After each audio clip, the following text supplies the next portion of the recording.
Hello and welcome to another video. I want to start with international trading goods numbers that came out a few days ago. The international trade deficit was 103.6 billion in July, up 18.7 billion from 84.9 billion in June. Exports of goods for July were 178 billion, 0.1 billion less than June exports. Imports of goods for July were 208.1 billion, that is 18.6 billion more than June imports. Now, what it essentially tells you that Trump's export tariffs are not actually working, right? Because the sole purpose for that export tariff on the countries is to reduce the actual imports deficit, right? By bringing the companies back to USA. But essentially, if the conditions for the companies would be so great in USA, right, the companies would be fleeing there, right? They wouldn't be going to China or Vietnam or India or whatever for the cheap labor and better prices where they can produce goods and manufacture stuff, right? So that's not going to happen. And on the second note, in the first place, the tariff, export tariff is actually unconstitutional. In the first place, it shouldn't be happening, right, for that matter. And so at the end of the day, what you're going to see is that companies with the time will pass those tariffs onto the consumer, right? And so what's going to happen is that the consumer is simply going to pay a higher price for the goods that are coming from abroad, right? But at the same time, the goods made in USA are already expensive, which is in the first place why there is such a thing as a trade deficit, right? So I don't think it's going to work out, but time will tell, and we see upcoming months how does it look like number wise. Another thing that I wanted to quickly mention is the yield on US Treasuries, right? We're set to get the 25 or 50 basis point rate cut in September, as Powell has mentioned it during the Jackson Hole symposium, right? What I think is going to happen is the long end of the yield curve is actually going to go higher because people will be betting that the inflation is going to go higher, which already is, right? And so somewhere down the line in the future, you'll see that the Federal Reserve is going to again have to increase the interest rates, right? And what I think is going to happen, maybe this wouldn't be so exaggerated or, for the institutional investors or, let's say, banks abroad. But what I think is going to happen for the majority of the people or countries is that they're not going to buy US treasuries anymore, or they're going to buy at slower pace or, smaller amounts. And so I think it's only going to be the institutions that actually, or some sort of money lenders, in the repo market that actually needs collateral, for day-to-day business. Those probably will be buying treasuries, if they need them. But otherwise, the general investor, I don't think they're going to be buying US treasuries because what's the point to buy a bond, right? That yields, let's say, on 10 years, let's say it would yield 1 or 2%, right? Compounded, that is not very great, especially considering the inflation is going up, right? So you're actually losing money compounded, right? So I think that's what's going to essentially happen. And as you also look at the chart, you'll see that every time Federal Reserve actually cuts the rates, right, we have a recession. And that is because cutting rates is rather reaction than the action. Because usually you would see them cut rates because something is actually going on, whether it's in front of everyone or somewhere behind, it's something maybe perhaps we don't know. Although if you check the repo markets, you'll see that the repo markets are actually flashing the red signal. So that could be the case, or perhaps because of the labor, it's because the unemployment is actually going higher. And we don't know yet what's actually going to trigger a recession, but I wouldn't be surprised that it's going to be very soon. At the same time, you look at gold and silver, they've been going up this year like crazy, right? So 27% for gold and 33% for silver. And what it reflects is actually, it's not that the gold price is actually going up, it's the dollar's purchasing power that is going down. And also, as we see, that means that we are probably in a recession. Probably not by the official standard, but in real terms, we're probably in the recession, right? Because people, not only in USA, but also for that matter in, let's say, like China or Europe or somewhere else, they've been thinking that, the dollar is losing its purchasing power, its buying power. And so that is what it simply reflects. The gold's price doesn't actually change. Its power that is actually going down. At the same time, if you look at a good year of gold production, right, only the supply actually increased by 1.5% on a good year, right? If you adjust it for the population, it's actually pretty spot on. So it's not the gold's price that is changing, it's the dollar's buying power that is changing, and gold simply and silver is reflecting that.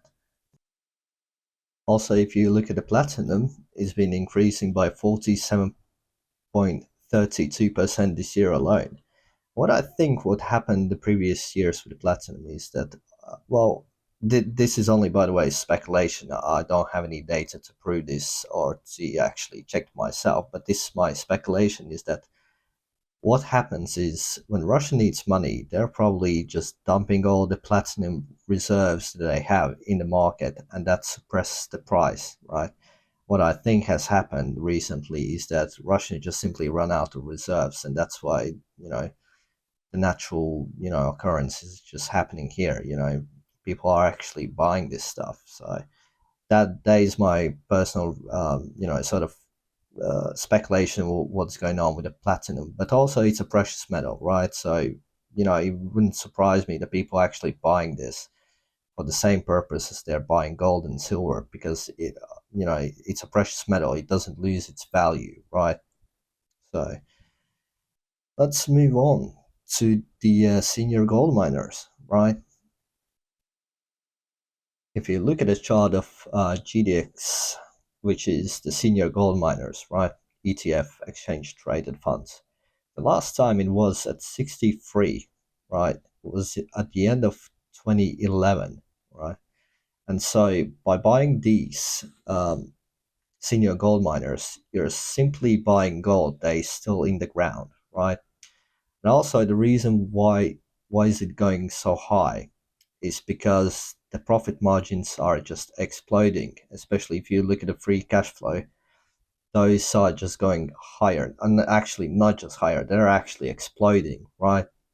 And so if your all-in sustainable costs, right, is, let's say, at somewhere between 16 to 1900 dollars, right, to basically dig up the gold, and that is the cost to actually get it out from the ground.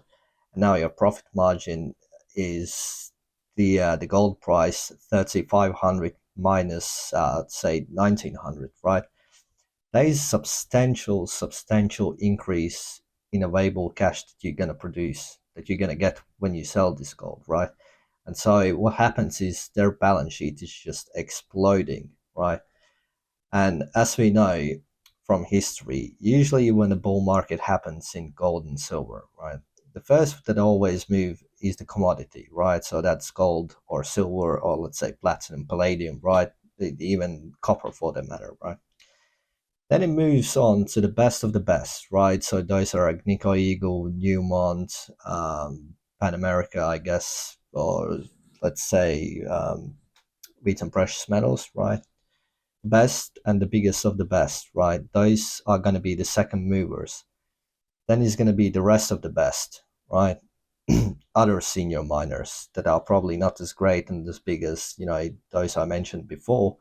Those are going to be probably next ones to move, which we are already seeing in this chart. GDXJ basically just is like a fund that manages basically owns shares of those senior miners, and as we see, it's been going substantially higher, and so then what happens? It just moves to the junior miners, right?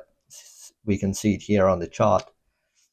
GDXJ, that is up 84% roughly on the year, right? And those are the third movers, right? So starting from the best of the best, rest of the best, and then to the juniors.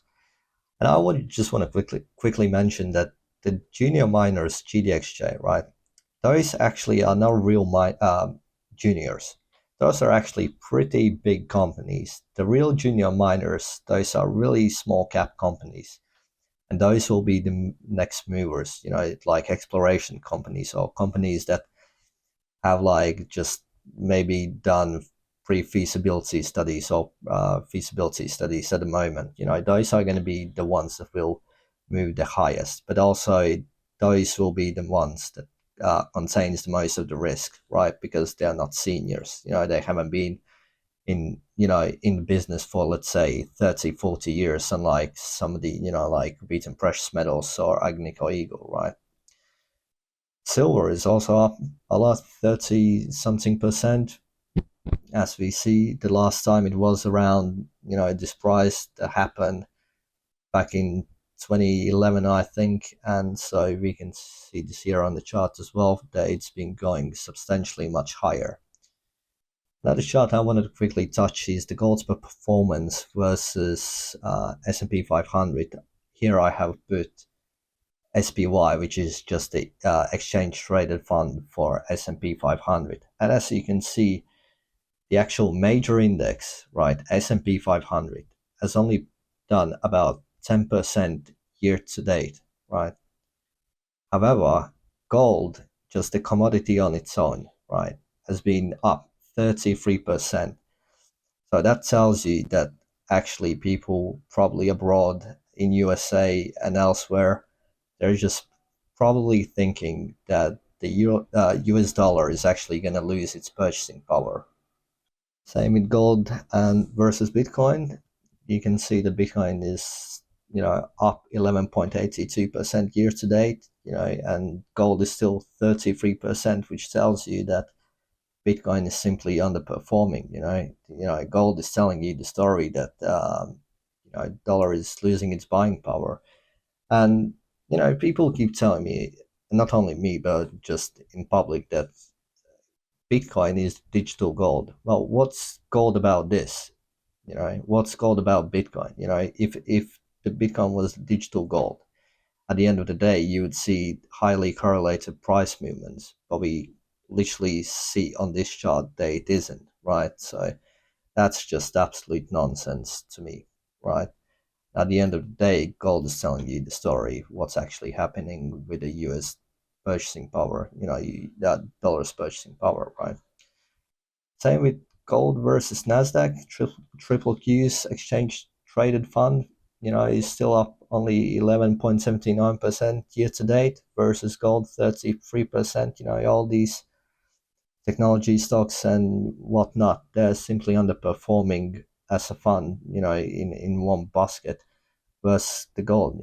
So why buy those if you can just buy, let's say, gold, or even better if you buy something like GDXJ or GDX, where you're just buying the gold that's still on the ground. So that simply tells you the story that something is brewing, and something is about to happen. When eh, we well, I don't know, but we're gonna see in the upcoming months. Anyways, that's it for today. Thanks for watching. You can like and subscribe. You can also share this with the people that could probably learn something, or it would be beneficial to. Thanks for watching, and I'll see you next week. Peace.